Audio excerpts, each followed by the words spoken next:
ဒီနေ့မှာတော့26ရက်နေ့မှာထွက်ရှိလာမယ် Squid Game ရုပ်ရှင်ပေါ့နော်အကျိုးကျူဆိုတဲ့အနေနဲ့ Johnny Walker ရဲ့ Black Label Squid Game လေးကိုတောင်းရင်းနေပေါ့နော်ကိုရီးယားဆန်ဆန်ကိုရီးယားကြက်ကြော်လေးကိုလုပ်ပြပေးသွားမှာပဲဖြစ်ပါတယ်ဘာမှမလုပ်ခင်မှာပေါ့နော်ကြက်တောင်ပန်ကိုအထဲထဲမှာအရသာလေးဝင်သွားအောင်လို့အရင်ဆုံးဟိုဘက်ဒီဘက်ပေါ့နော်ဒါလေးနဲ့မွန်းလိုက်ပါမယ်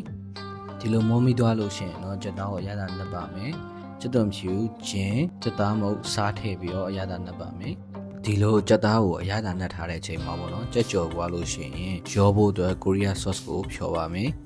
ဂိုချူချန်ကိုရီးယားမြုပ်သည့်အနက်ပြားရည်ပဲငံပြားရည်အပြည့်ပဲငံပြားရည်အကျဲနန်းစီတကြားအခုကျွန်တော်ပြရတဲ့ပစ္စည်းတွေအားလုံးပေါင်းပြီးတော့ပေါ့နော်ပကံလုံးတစ်လုံးထဲမှာရေနည်းနည်းလေးထည့်ပြီးတော့နေလိုက်ပါအနစ်ဖြော်ပြီးသွားပြီဆိုလို့ရှိရင်ခုနကနှက်ထားတဲ့ကြက်သားကိုပေါ့နော်ကြက်ဥရဲ့ပြောင်းကုန်မှုရေကပ်ပြီးတော့ကြော်ပါမယ်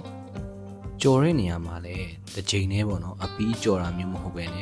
ပထမတစ်ချိန်ကြော်မယ်ပေါ့ရှင်ကြက်သားတွေပေါ့နော်စီစစ်ပြီးတော့အနာပေးထားမယ်အဲ့လိုအနာပေးပြီးသွားပြီဆိုတော့မှဒုတိယအချိန်ပြန်ပြီးတော့မီအေးလေးနဲ့ကြော်ပေးပါခင်ဗျာဒီလိုကြက်သားကြော်လေးကြွရွလေးရပြီဆိုလို့ရှိရင်ဒီကြက်သားကြော်နဲ့နေဖို့အတွက်အနစ်ကိုဘယ်လိုလုပ်လဲဆိုလို့ရှိရင်စီဝူထဲမှာကြက်သွန်ဖြူထည့်မယ်ကြက်သွန်ဖြူထည့်သွားပြီဆိုလို့ရှိရင်ညိုသီးခွဲချမ်းပေါ့နော်အဲ့ဒါလေးတွေကိုကကြီးလေးနဲ့ညက်ပြီးတော့ထည့်ပြီးတော့လောပါမယ်အဲ့ဒါအားလုံးပြီးသွားပြီဆိုလို့ရှိရင်တော့ခုနကဖြော်ထားတဲ့အချင်းပေါ့နော်လောင်းထည့်လိုက်ပါပြီးသွားလို့ရှိရင်ဒီအရေခမ်းပြီးတော့ပေါ့နော်ပြစ်လေးဖြစ်တဲ့အထီကိုမွေပေးရပါမယ်ဝေးပွားပြီဆိုလို့ရှိရင်တော့ကျွန်တော်ကခုနငုံကိုပြလိုက်ပေါ့နော်ငုံလေးကိုထည့်မယ်ငုံထည့်ပွားပြီဆိုတော့မှဒီအရေလက်ခန်းလာပြီးပြစ်လေးဖြစ်ပြီဆိုတော့မှပေါ့နော်စက်သားလေးကိုထည့်ပြီးတော့မွေလိုက်လို့ရှိရင်ဘွန်ချွန်ပေါ့နော်ဘွန်ချွန်စတိုင်ကိုရီးယားကြက်ကြော်လေးကိုရရှိမှာပဲဖြစ်ပါတယ်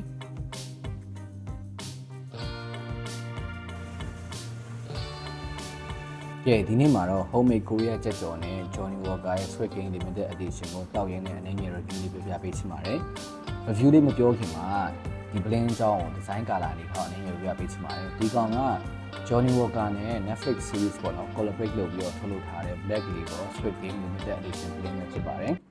။ Black Label ဆိုတော့ထုံးစံတိုင်းပဲပေါ့နော်ဒီကောင်က Scotland နိုင်ငံမှာရှိတဲ့ distillery ရဲ့တီးတီးရပေါ့နော်ရရှိတဲ့ whisky တွေကို American oak နဲ့ European oak test မှာစနစ်နဲ့အတီးတီးပေါ့နော်နှစ်ချို့ပြီးတော့ထုတ်လုပ်ထားတဲ့ plane တွေပဲဖြစ်ပါတယ်ဒီ plane ကိုကျွန်တော်ကဆိုင်မှာတော့ဝယ်ရပါပေါ့နော်ဆိုင်မှာတော့ဝယ်ရကြမှာကျွန်တော် player number 456ကိုထည့်ရတာအမှန်တကယ်တော့ဒီကောင်က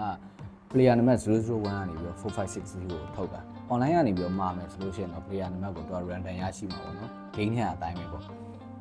ကြည့်ဒီတော့သူ့ရဲ့အနံ့ရတာကိုမြင်ဆန်းကြည့်အောင်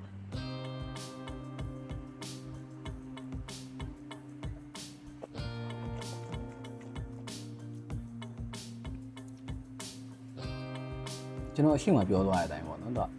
Black Label ရဲ့ထုံးစံအတိုင်းပဲ street food vanilla spice ဒီအရသာတွေမှာ smoky နဲ့တင်းတင်းလေးနဲ့ခံစားရမှာဖြစ်ပါတယ် Black Label ဆိုတော့ smoky flavor တပည့် black လောက်တော့မပြင်းဘူးပေါ့နော်တောက်လို့တော်တော်လေးကောင်းပါတယ်ဒီ blend မှာအရင်ထူးဆန်းတဲ့အချက်ကဘာလဲဆိုလို့ရှိရင်ကျွန်တော်တက်လုံးမြင်တွေ့နေရတယ်လမ်းလျှောက်နေတဲ့အငယ်ကျော်လေးပေါ့နော် Squid Game အားကစားဝတ်စုံနဲ့မြင်တွေ့ရအောင်ဖြစ်ပါတယ်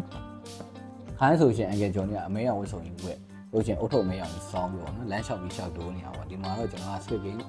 အားစားဝတ်စုံနဲ့မြင်တွေ့ရမှာဖြစ်ပါတယ်ကျွန်တော်ရဲ့ဗီဒီယိုလေးကိုအဆုံးထိကြည့်ရှုအားပေးတဲ့ကြောင့်လည်းကျေးဇူးအများကြီးတင်ပါတယ်နောက်ထပ်ဗီဒီယိုလေးလည်းဆက်လက်အားပေးဖို့ဖိတ်ခေါ်ပါတယ်ခင်ဗျာ Cheers